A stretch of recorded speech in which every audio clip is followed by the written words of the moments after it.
ہر قسم کے روحانی جسمانی مسائل اور وظائف کے لیے پیر اقبال قریشی چینل کو سبسکرائب کریں۔ اللہ وکفا وسلام علی عبادہ الذین اصطفا خصوصاً علی سید الرسل وخاتم الانبیاء وعلی آلہ واصحابہ نجوم الہدا، اما بعد فاعوذ باللہ من الشیطان الرجیم، بسم اللہ الرحمن الرحیم۔ دلائل الخیرات کا آپ نے ابھی چلہ مکمل کیا۔ دلائل الخیرات یہ بہت ہی عظیم الشان درود شریف کی کتاب ہے اور حل المشکلات کے لیے تیر بہدف ہے۔ جب بھی کوئی مشکل آئے تو آپ دلائل الخیرات کو پڑھیں۔ اب جو لوگ چلہ نہیں بھی کیا تو وہ بھی اس سے فائدہ لے سکتے ہیں، کیونکہ اللہ رب العزت نے یہ سب مسلمانوں کو فیض دیا ہے کہ اسلام کی جو چیزیں ہیں وہ انٹرنیشنل ہوتی ہیں، وہ علاقائی نہیں ہوتی، اور انٹرنیشنل چیز جو ہوتی ہے، عالمی چیز جو ہوتی ہے، وہ ہر بندہ عمل کر سکتا ہے۔ اب اس میں اجازت ہوگی تو نسبت اور مضبوط ہو جائے گی، اور اگر ویسے بھی پڑھے گا تو نقصان میں نہیں جائے گا قرآن حدیث کی چیز کو۔ اب ایک بندہ کہے جی کہ قرآن پاک میں پڑھ رہا ہوں تو مجھے اجازت ہی نہیں ہے کسی سے، تو آپ نے جب قرآن پاک پڑھنا سیکھا ہے تو کسی استاد سے ہی سیکھا ہے نا، بغیر استاد کے تو آپ کو قرآن آئے گا ہی نہیں۔ اب جب آپ نے استاد سے سیکھا ہے تو وہ آپ کی نسبت ہو گئی نا، چاہے وہ آپ کے قاری صاحب جو تھے وہ عام سے حافظ تھے، لیکن آپ کو انہوں نے پڑھایا الف با تا۔ ابھی دیکھیں میرے پاس الف با تا سا کی بھی پوری نسبت ہے، میں نے اجازت وہ لی ہے اساتذہ سے، کرتے کرتے کرتے وہی مدینے تک پہنچتی ہے، اور پھر قرآن پاک پورے کی بھی ہے، پھر احادیث کی بھی ہے۔ لیکن اب اگر آپ کے پاس احادیث کی نہیں ہے، آپ نے الف با تا سا تو ہر بندے نے پڑھا ہے نا۔ اب آپ کہیں جی کہ میرے پاس تو میں کیسے قرآن پڑھوں، میرے پاس تو اجازت ہی نہیں ہے، رجت نہ ہو جائے، ڈر لگتا ہے نا، ایسے ہی ڈرایا ہوا ہے لوگوں نے۔ تو آپ کو الف با تا سا کسی نے تو پڑھایا ہے نا، جس نے پڑھایا ہے اس نے بھی تو اپنے استاد سے پڑھا ہے نا، اس کے استاد نے بھی تو اپنے استاد سے پڑھا ہے نا، اس کے استاد نے بھی اپنے استاد سے پڑھا ہے، تو یہ نسبت کہاں پہنچ گئی؟ گنبد خضرا تک۔ تو آپ سارے مرد عورتیں، چاہے افریقہ کے جنگلوں میں رہتے ہیں، چاہے صحراؤں میں رہتے ہیں، چاہے پہاڑوں میں رہتے ہیں، آپ صاحب نسبت ہیں، لیکن سمجھتے نہیں ہیں، آپ کا ذہن نہیں گیا اس کی طرف۔ تو اب آپ کو میں کسی بوڑھے آدمی کو بھی یہاں کہوں کہ آپ بتائیں کہ آپ نے قرآن کب پڑھا، تو آپ کہیں گے جی مجھے یاد نہیں ہے، لیکن میں استاد بھی مجھے یاد نہیں ہے، لیکن میں نے پڑھا تھا، چاہے وہ گھر آ کے پڑھاتا تھا، چاہے آپ مدرسے جاتے تھے، چاہے آپ ابھی آپ یہ چیز دیکھیں کہ یہ ساری چیزیں آج عام آدمی، بالکل دنیا دار آدمی، جو بالکل دنیا دار ہے، وہ کلین شیپ بندہ ہے، پینٹ شرٹ ٹائی پہنی ہوئی ہے، لیکن آپ اگر اس سے بھی بات کریں تو وہ بتائے گا میں چھوٹا ہوتا تھا تو قاری صاحب کے پاس مسجد جا کے مدرسے میں قرآن پاک میں نے ناظرہ پڑھا ہے، میں 10 صورتیں 20 صورتیں حفظ بھی کی ہیں، تو نسبت تو اس کی بھی ہو گئی نا۔ تو آپ سارے صاحب نسبت پہلے سے ہیں۔ ہاں اب آپ نے سمجھا نہیں ہے، شیر کا بچہ بکریوں میں رہا تو اس کو پتہ ہی نہیں تھا میں شیر کا بچہ ہوں، وہ انہی کی طرح جو ہے نا جا کے ڈرتا تھا شیروں سے، اسی طرح جو ہے نا وہ پانی پیتا تھا، اسی طرح وہ چلتا پھرتا تھا۔ اس کو سمجھ تب لگی جب شیر نے ایک دن کہا کہ تو میرے میں سے ہے، یہ دیکھ پانی میں ہم دونوں کی شکلیں ایک جیسی ہیں، اور میں یوں جب دھاڑتا ہوں تو سارے بھاگ جاتے ہیں، اور تو جو ہے نا بکری بن کے تو بھی بھاگ جاتا ہے، تو تو شیر بن، دیکھ تیرا میرا حلیہ ایک ہے، تیری میرے میں بلڈ ایک ہے، تو اب تو اپنی نسبت پہچان۔ پھر بچے نے جب یوں منہ کھولا نا، دھاڑا نا، تو اس کی دھاڑ سن کے وہ بھاگنے لگے جانور سارے۔ اس نے کہا واقعی میں نسبت والا تھا، میں تو سمجھتا تھا میں عام آدمی ہوں۔ ابھی آپ سارے کیا ہیں؟ نسبت، مرد عورتیں سارے نسبت والے۔ بس آپ کو میں کیا کرتا ہوں کہ میں صرف آپ کو وہ میل صاف کر کے اور کندن بنانے کی کوشش کرتا ہوں۔ میں نے آپ کو بتا دیا کہ آپ صاحب نسبت پہلے سے ہیں، آپ میں سے کوئی ایسا نہیں ہے جو صاحب نسبت نہ ہو۔ اب آپ کو قرآن پڑھنے کے لیے اجازت کی ضرورت ہے کسی سے؟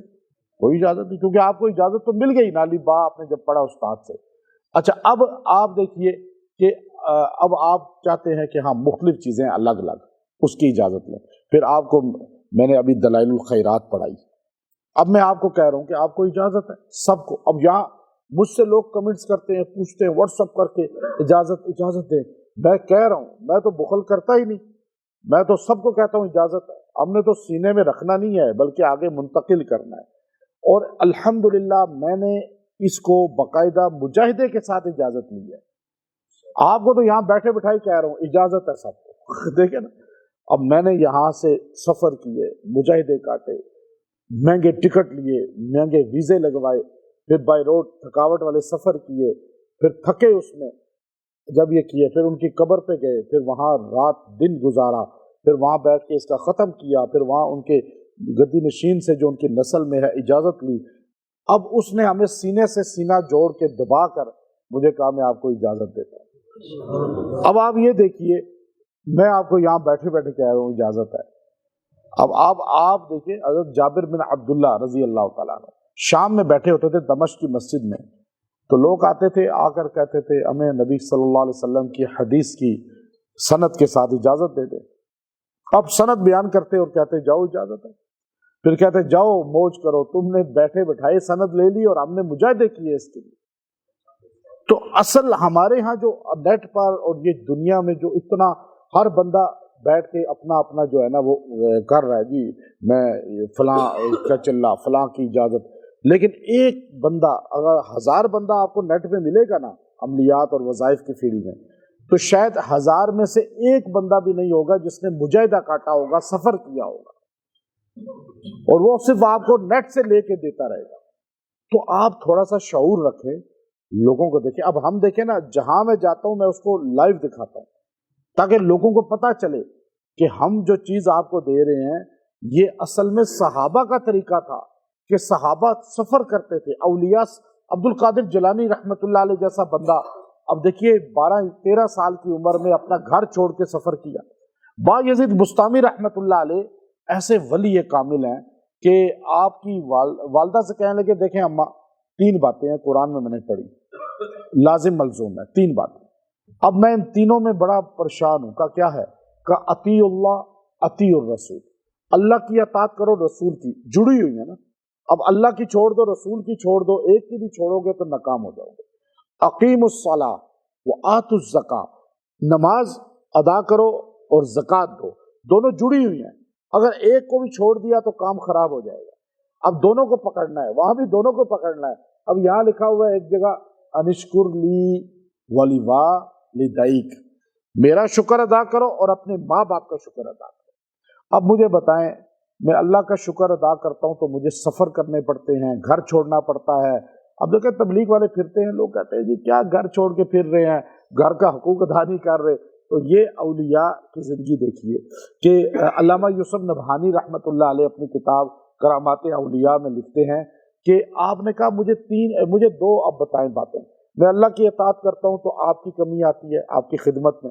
اب وہ دیکھیے نا کہ اب یہاں انہوں نے جب کہا تو اب مجھے بتائیں کہ میں آپ کی اطاعت 100% میں لگا رہوں، گھر میں بیٹھا رہوں، یا ادھر اطاعت میں تھوڑا سفر کر لوں، یا اپنا حق معاف کر دیں یا اللہ کا حق معاف کرا دیں۔ ماں تھی اس زمانے کی، انہوں نے کہا بیٹا میں اپنا حق معاف کرتی ہوں، جا سیکھ اور علم کو سیکھ اور پھر آگے لوگوں تک پہنچا۔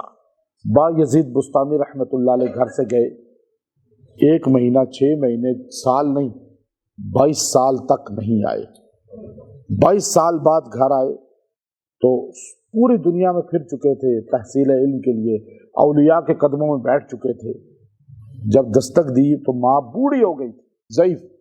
پوچھا کون؟ کہا تیرا بیٹا بایزید۔ تو ماں نے اندر سے آواز دی، بیٹا اللہ کو جو چیز دے دی جائے واپس نہیں لی جاتی، میں تو دے چکی ہوں، آپ تو 10 دن کے لیے آتے ہیں نا۔ وہ کیا کہتی ہے؟ میں دے چکی ہوں۔ تو اب آپ دیکھیے کہ وہ وہیں سے واپس چلے گئے، کہنے لگی بیٹا اب ملاقات ہوگی حوض کوثر پہ، کملی والے کے ہاتھوں سے اکٹھے جام پیئیں گے انشاءاللہ۔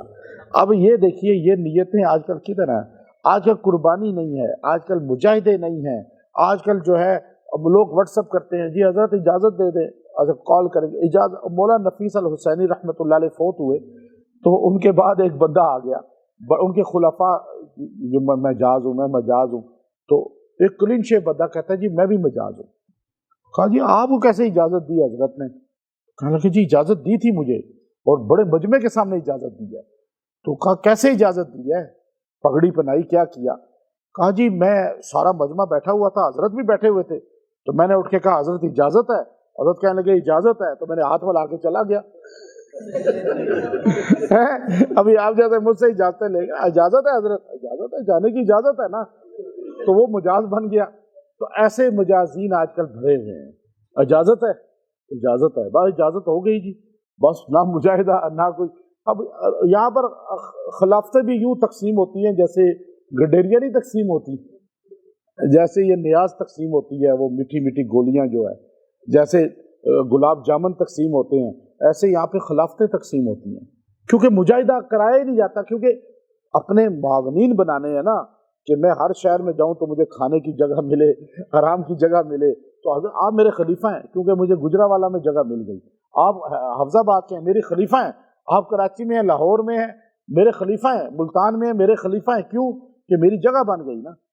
جگہ تلاش کی جاتی ہیں آج کل، بندے تلاش نہیں کیے جاتے، اور لالچ غرض دونوں طرف سے۔ تو اس لیے یاد رکھیے گا یہ دلائل الخیرات اتنی شاندار چیز ہے، میں آپ کو اجازت قربانی کر کے دے رہا ہوں، اور الحمدللہ سفر کر کے، اور آپ اتنی شاندار کہ اس پر علامہ بصیری جیسا بندہ جس نے قصیدہ بردہ لکھا ہے وہ اس کا عامل تھے۔ آپ خود سوچئے کہ اس کتاب کے عامل جو ہے عرب و عجم کے بڑے بڑے جتنے بھی اولیاء ہیں وہ اس کے عامل بنے، اور باقاعدہ اس کو پڑھا مشکل وقت میں۔ اور پھر آپ دیکھیے یہ جو معین الدین چشتی اجمیری رحمۃ اللہ علیہ کے بعد جتنے ولی گزرے ہیں، عبد القادر جیلانی رحمۃ اللہ علیہ جو تھے، اس کے بعد تھوڑا اور زمانہ گزرا تو معین الدین چشتی اجمیری تو ان کے خانقاہ میں جا کے چلہ کاٹا، تو وہ سینئر ہیں عبد القادر جیلانی رحمۃ اللہ علیہ۔ بعد میں ساروں نے اس قصیدہ دلائل الخیرات کو پڑھا، اور علامہ جزوری رحمۃ اللہ علیہ کو اللہ نے شرف مقبولیت عطا فرمائی کہ شاہ ولی اللہ جیسا بندے نے اس کی شرح لکھی، شاہ عبدالعزیز رحمۃ اللہ نے شرح لکھی، مولانا قاسم نانوتوی رحمۃ اللہ علیہ نے مشکلات میں پڑھا، حاجی امداد اللہ مہاجر مکی رحمۃ اللہ علیہ باقاعدہ اس کو چلے کے ساتھ پڑھایا کرتے تھے، پیر میر علی شاہ گولڑوی رحمۃ اللہ علیہ کو حاجی امداد اللہ مہاجر مکی رحمۃ اللہ علیہ کی اس سے اجازت چلی ہے۔ تو یہ اجازتیں بڑی حیثیت رکھتی ہیں، اور اللہ کا اتنا لاکھ کرم ہے کہ لوگوں کو یہاں ہند میں یہ اجازتیں ملی ہیں، اور مجھے صاحب قبر کے پاس ان کی نسل سے یہ سینہ جوڑ کے اجازت ملی ہے۔ اب آپ یہ دیکھیے کہ ان کی قبر پر اور جمعے کا دن ہو، اور ان کا نسل کا بندہ ہو، اور اس کا نام کیا ہو، محمد بن محمد بن محمد بن محمد، 4 نسلوں میں نام محمد ہے ان کا۔ مجھے کہنے لگے 4 نسلوں میں ہمارا نام محمد چلا آ رہا ہے، اور آپ کو یہ، اور پھر وہ نسخہ بھی دیا ہو، ابھی وہ نسخہ وہیں کا انشاءاللہ ہم پرنٹ کریں گے خانقاہ قریشیہ کے اس پر، جو اصل ہے وہاں سے چھپا۔ ابھی دلائل الخیرات جب مشکل آ جائے، بالکل آپ کو بیماریوں میں، تنگ دستی میں، رزق کی بندش ہو گئی ہے، اولاد نہیں ہے، شادی نہیں ہو رہی، آپ اس کو اب یوں پڑھیں گے، یہ آپ کو میں سب کو اجازت کے ساتھ بتا رہا ہوں، آپ اس کو 7 دن میں ختم کریں گے۔ چیپٹر کتنے ہیں اس کے؟ 8 چیپٹر ہے، 8 ہیں۔ ختم کتنے دن میں کرنا ہے؟ 7 دن میں۔ آپ اس کو شروع کریں، ایک روز پڑھیں، آخری دن میں 2 بار پڑھ لیں، آخری 2 چیپٹر پڑھ لیں، یعنی کوشش کریں جمعہ کے دن 2 چیپٹر آئیں، جمعہ کے دن۔ ابھی آپ دیکھیے اس کو پڑھتے ہوئے مزہ آتا ہے نہیں آتا، کیسے سرور آتا ہے، اور اگر آپ صاحب قبر کی پاس بیٹھے پڑھ رہے ہوتے تو لطف کی کیا حالت ہوتی۔ میں واللہ آپ کو بتاؤں ایسی کیفیت نورانیت محسوس کی ہے وہاں پڑھ کے۔ پھر روزہ رسول صلی اللہ علیہ وسلم کے پاس پڑھیں، آپ وہاں مسجد نبوی میں کسی جگہ بیٹھ کے اس کو پڑھیں، آپ ضروری نہیں کہ جالی کے پاس ہی پڑھیں، پوری مسجد نبوی میں نبی علیہ الصلوۃ والسلام کے روزے کے پاس کہیں بھی، اور کوشش کریں چھتریوں والی جگہ جو قدمین کی طرف ہے وہاں پڑھیں۔ تو آپ جب وہاں پڑھیں گے، اور انشاءاللہ یہ درود شریف آپ کو صاحب کرامت بنا دے گا، اور آپ کی ہر مراد پوری ہوگی۔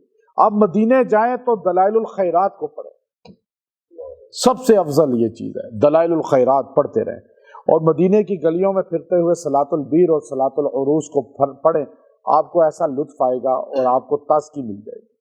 آپ کو یہ ایسی نسبت ہے انشاءاللہ کہ اب آپ کو زندگی میں پریشانیاں جو ہے جب آئیں گی تو آپ کو اس کا حل کا طریقہ مل گیا اور آپ کے گھر میں بیٹھے حل ہوگی. آپ مرد عورتوں کو سب کو اجازت ہے انشاءاللہ.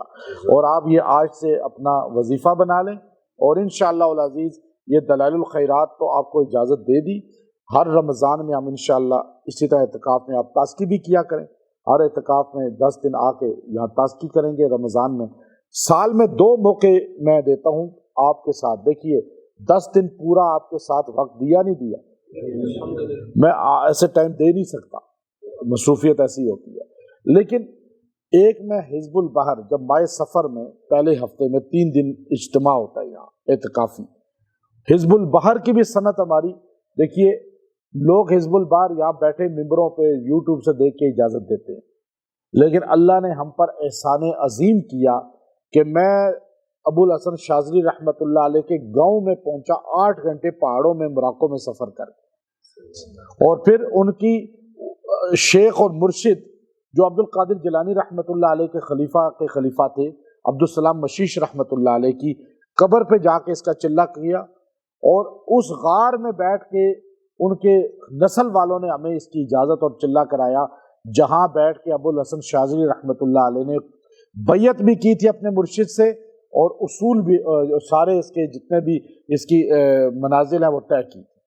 اب آپ دیکھیے اس کے اندر بیٹھ کے بھی ہم نے پڑھا. انشاءاللہ ابھی جیسے ہی وہ محرم آئے گا تو ہم اس کو اوپن کریں گے, تو آپ احباب 3 روزہ وہ اجتماع میں بھی چلہ کاٹیں گے, اور یہ ہر سال کاٹیں, ہر سال تازکی کریں. یہ آپ کی ٹیوننگ ہوتی رہے گی, اور آپ کی ایک تو عقیدے کی اصلاح ہے, اور تعلق مع اللہ ہے, اور ساتھ ساتھ پریشانیوں کا حل ہے. یہ بہت مادی دور ہے, پریشانیاں بڑی ہوئی ہیں, لوگ خودکشیاں کر رہے ہیں, تو یہ ماحول غنیمت ہے اس دور میں. اور آپ دیکھیے کہ آپ یہاں پہ فرینڈلی ماحول میں رہے, اور ساتھ ایسا پڑھایا کہ لوگ جو ہے اس طرح پڑھ نہیں پاتے. عام طور پہ جو مسجدوں میں رہتے ہیں تو وہ بیچارے گپے لگاتے رہتے ہیں, لیکن آپ کو کوئی ٹائم ملا گپے لگانے کا, اور نہ آپ کے اوپر کوئی ڈنڈا لے کے کھڑا تھا, بلکہ آپ کو میں نے ایسے اعمال دے دیے تھے کہ الحمدللہ آپ یوں مصروف تھے کہ بندہ جب رکتا ہے نا تو رکا پانی گندا ہو جاتا ہے. جب چلتا رہے بہتا پانی صاف ہے. بندے کو کسی عمل میں لگائے رکھو, ورنہ یہ بندہ جو ہے گھر میں فارغ بیٹھے گا تو خراب ہو جائے گا. اسے کسی نہ کسی کام میں لگائیں. تو الحمدللہ آپ کے یہ دن قیمتی ہو گئے. تو دلائل الخیرات آپ کے اللہ رب العزت نے جو ہے روح کے اندر اتار دی ہے. پہلے دن آپ کو کتنی مشکل ہو رہی تھی, آپ سوچ رہے تھے یہ کیسے پڑھیں گے, لیکن اب آپ کی زبان پہ کیسے جاری ہوئی ہے کہ آپ کے دل کے اندر اتر گئی ہے. اور جس کے دل میں نبی پاک صلی اللہ علیہ وسلم کے درود شریف کی محبت آ گئی اس کی نجات ہو گئی. اب کہتے ہیں جی درود شریف دیکھیے اب آپ نے کتنا پڑھا, اور اتنے درود شریف یہاں پہ پڑھا گیا ہے تو گنبد خضرا تک ہمارا سلام پہنچ رہا ہے, اور ہماری شفاعت کا یہ ذریعہ بن جائے گا انشاءاللہ. وآخر دعوانا الحمدللہ رب العالمین.